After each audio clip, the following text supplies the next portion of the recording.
Greetings once again from Eastern News 24. I see the bike and konye chiri. Yes, Elokwa. The Diko City.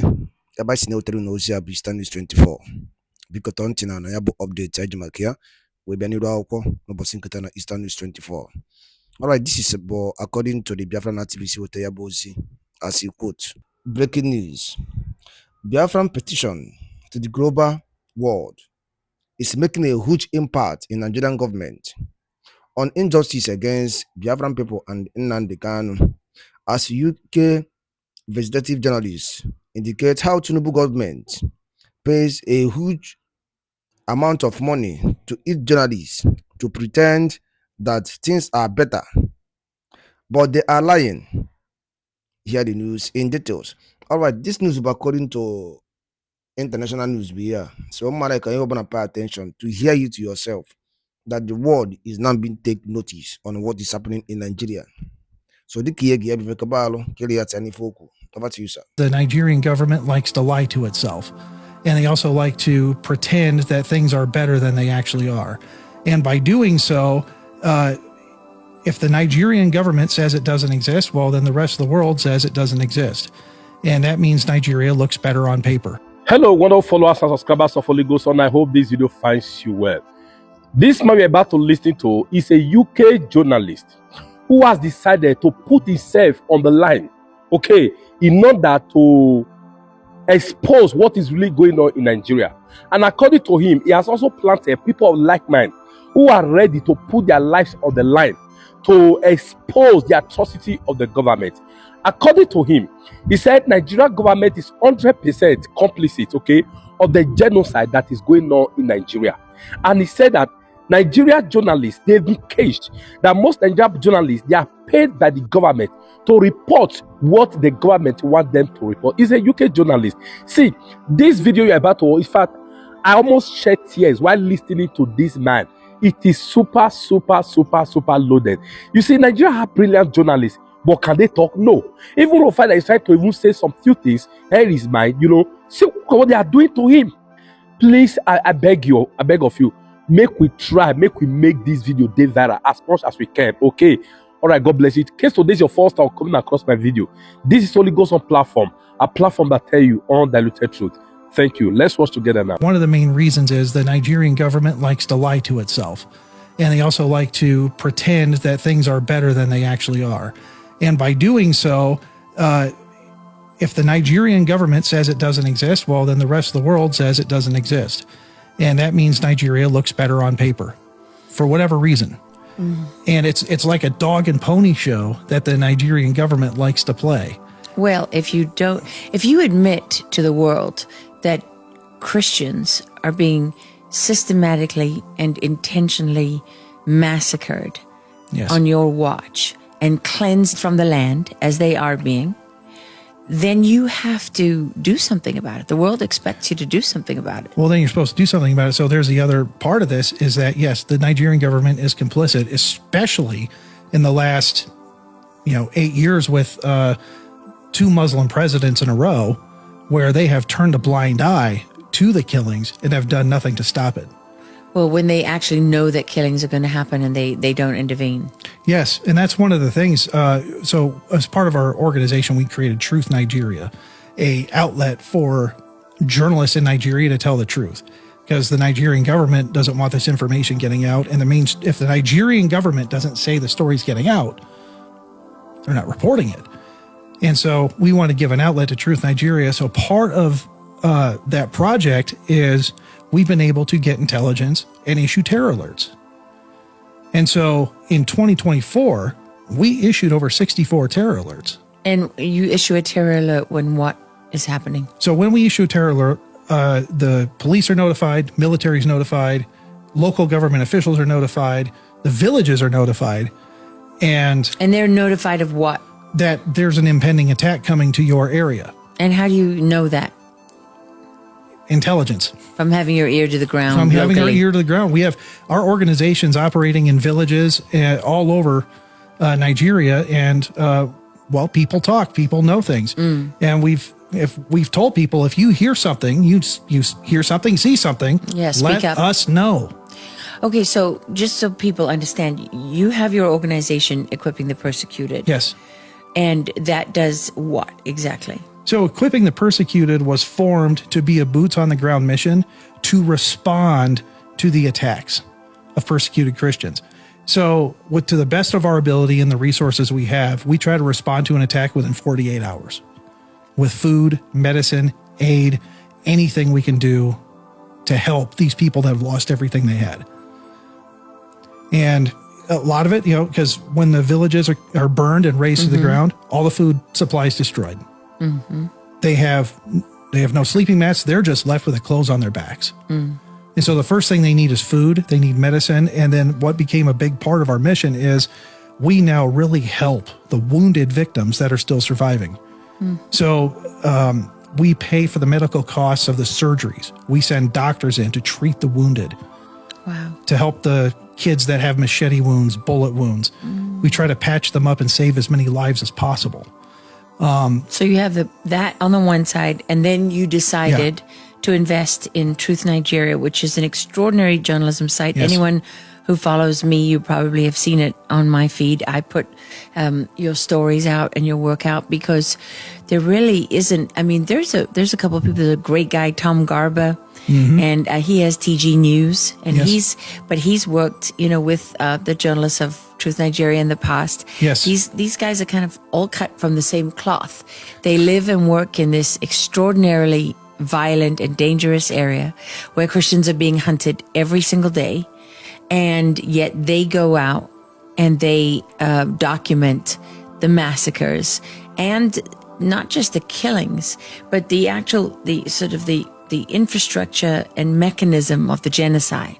Yeah. Which involves, like you said, killing the food supply, right? So launching an attack right before the crops are about to be harvested. Exactly. And destroying everything. Right. So it's one of the tactics that they use for terror is they'll wait till the farmers plant the crops, grow the crops, and right before harvest, they'll come in, kill the village, they'll destroy all the crops. I mean, it's a form of terror that is demoralizing because you've got nothing left. Because they have nothing left. And they worked hard all year long to raise these crops, and now they're completely destroyed. Well, that's the thing that people don't realize, right? In America, you can just go to the store, you get whatever you want all year round. Over there, these people, where they live, there is nothing. There is no industry or anything. The crops are how they survive. They sell that crop once a year, and they live off that money for the rest of the year. Money for the rest of the year. So, if you don't mind me going into this for a second, let's talk about what real poverty looks like. Okay, a lot of Americans and Westerners have a very, very perverted view of what poverty is. And Nigeria poverty means if you have a good job in Nigeria, you make $100 a month. That's a good job in Nigeria, $100 a month. That means you're successful. $100 a month. Now, imagine all that being taken away from you. You don't have television. You don't have power. They don't have running water. But making $100 a month means you're providing really good for your family. And all that's gone. Now you have nothing left. That is the terror that these Muslim terrorists are inflicting on Nigerian Christians. And also the terror of being asleep in your bed at night. Yeah. And hearing the motorbikes, because these terrorists, they like to come in on motorbikes. And then they just massacre everything that moves. Anything that moves, and the people that get killed most of the time are the ones that can't run fast enough, and that's the children and the elderly. The pregnant moms. The pregnant moms, the children, the elderly. And that's one of the most heartbreaking things that I see is what kind of animal would hack up a little child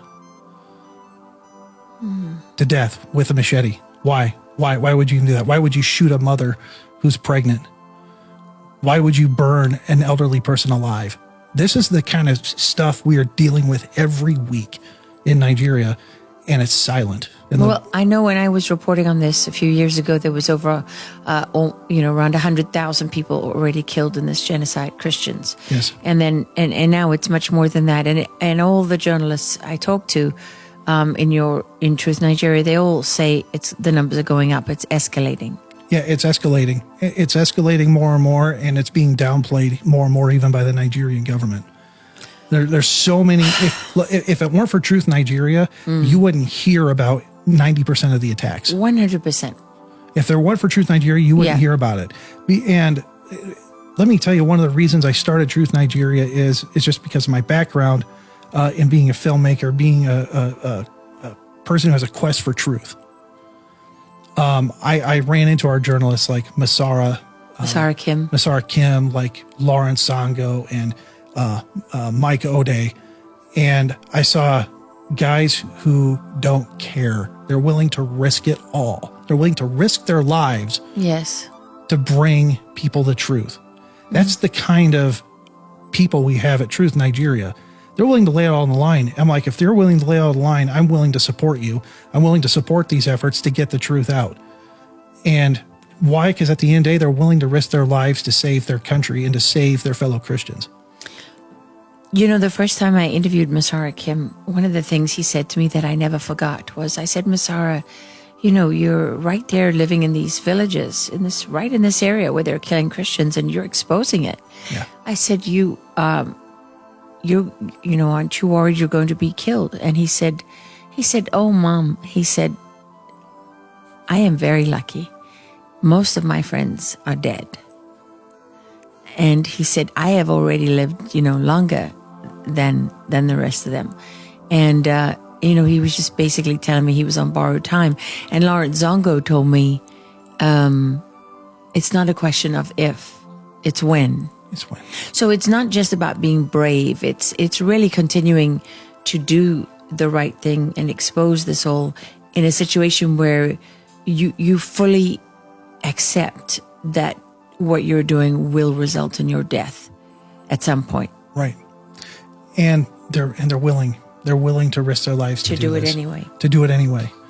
And they're men after my own heart. And I said, anything we can do to help, anything we can do to get the word out, to let people know what's going on. And historically, we're documenting history. You are documenting history. Very, very true, because really the world would have no idea. And that's in part because the media in Nigeria is pretty much like the media here in the U.S. They sit in the capital cities like in Abuja, and they parrot the government narrative, and they don't go out and witness the killings. They're not in the villages. They have no idea what's going on, but they write with absolute confidence that it's fake news and conspiracy. Let me walk you through how Nigeria news operates. Okay. It's one of the most silly things I've ever seen, and it's laughable, but it's also super depressing at the same time. So, in order to get a story out of Nigeria and get it in Nigerian news, a government official has to call a press conference. And when the government official calls a press conference, that means the journalist can then show up, because all the journalists are getting money from the government to cover the stories. So if said government official doesn't hold a press conference, the story never happened. The incident it doesn't exist. It's incredible. And, you know, I have to say this because this will really, I think, help people understand what we're dealing with here. For years, the narrative of the Nigerian government has been parroted by the U.S. government. Yes. And they have literally blamed the killings on climate change. Oh, my God. I know it sounds incredible, climate change. And the reason they say that is because the people carrying out these attacks, the Fulani, who are mostly members of the Fulani tribe, which is a nomadic Islamic tribe, they say they're being forced to migrate because of climate change. And as they're moving south, because the north of Nigeria obviously is Muslim and the south is Christian predominantly. And so as they're moving south from the north of the country, they're going into these Christian areas, and that's where these clashes are happening. Yeah. So let me explain this real fast for the average viewer. You just have to take a moment and think about the absolute devastation and the goal of the United States Embassy, successive ambassadors, to literally pass this off as climate change. I don't think that there's a hell miserable enough for people like that. Oh, they're going to be suffering eternal judgment for what they've done here on earth and their complicity and willful ignorance. Let me explain how this works as far as the farmer-herder clash and then climate change, whatever you want to call it. I can assure you that when the Fulani ethnic militia, the Muslim terrorists, go into Christian villages, they're not coming in with cattle. They're coming in on motorcycles with AK-47s and killing everything that moves, and then destroying and razing the entire village. And yelling Allahu Akbar while they do yelling it. Allahu Akbar while doing it. And it has nothing to do with climate change. These are nomadic herders that have 500-year-old view of cattle farming, which just takes cattle and roams them wherever they want to roam them, regardless of whose property or land they're on. They have no idea what a ranch is. They have no idea what modern farming is or what modern cattle raising is. But the fact is they don't care. It's not got about nothing to it do with has that. nothing to do with that. It has to do with they are systematically taking over Nigeria, and they want to make Nigeria into a Muslim caliphate. Okay. Well, and it was. Well, if you go back historically, people don't realize that the capital of the Muslim north of Nigeria, Sokoto, was actually the capital of the first caliphate outside, right? When Usman bin Fodio, the first caliph, established the caliphate. So that was one of the earliest jihads. Right. It was one of the earliest jihads, but then the rest of the tribes people in Nigeria and the other tribes that said, hey, we don't want this, defeated them and shoved them back up north. Yeah. And then Nigeria was majority Christian.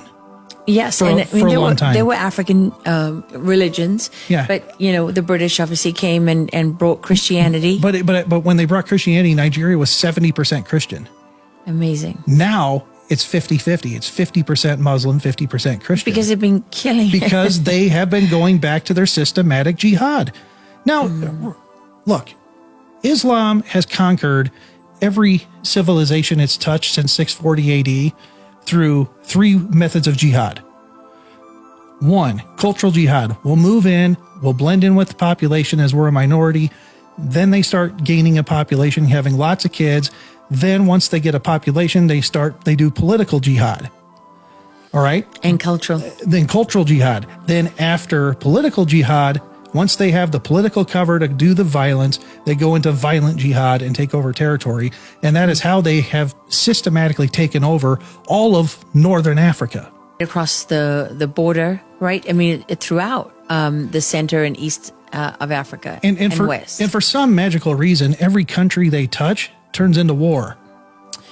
Yes, and when you turns into genocide and turns into war. Every country that they touch ends up turning into genocide and war. So in many ways, it's a power grab for the Fulani under the black flag of Al Qaeda and Islamic Jihad and the authority of God, right? Under the authority of God.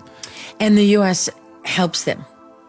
The U.S. helps them, and by blaming it on climate change. By blaming it on climate change or turning a blind eye to doing it, and putting a Band-Aid on a little bit of the humanitarian needs, but not fundamentally changing anything. And say they're helping. So I want to go back to Mahanga. I'm going to tell you something you probably don't know, but in Mahanga, right, the place where they're launching attacks from, that village, the Norwegians have just been building new houses for terrorists. Wow. The Norwegian Refugee Council? Yeah, the Norwegian government has been building new houses and for people in Mahanga. You cannot make it up. They're building they're building terrorist new houses in Mahanga as we speak. The same village where not a single Christian has been allowed to set foot if you go near since that first massacre. Yeah, if you go near it, you get killed. Yes, I mean, I know because when I was reporting on this story, doing this documentary film for Fox Nation, one of the things, Masara Kim, I asked him if he could go back to Mahanga because we talked a lot about that and its importance in the origin of the genocide, and he was like, I can't get into the village because no Christian will, you'll just be murdered. But what we agreed on was that he would get as close as he could and he would launch a drone because I wanted to show people that how it was geographically positioned to be the command and control, and we did that. One of the ways I began to understand that there was an organization. You know, you see these images of the bodies everywhere and people screaming and, you know, and babies that have been killed, and awful videos that I've seen of, you know, young pregnant Nigerian girl, Christian girl being beheaded while they cut her baby out at the same time. I mean, I've seen unbelievable things out of there. And when you realize it's not chaotic, actually, it looks chaotic. It's designed to look chaotic.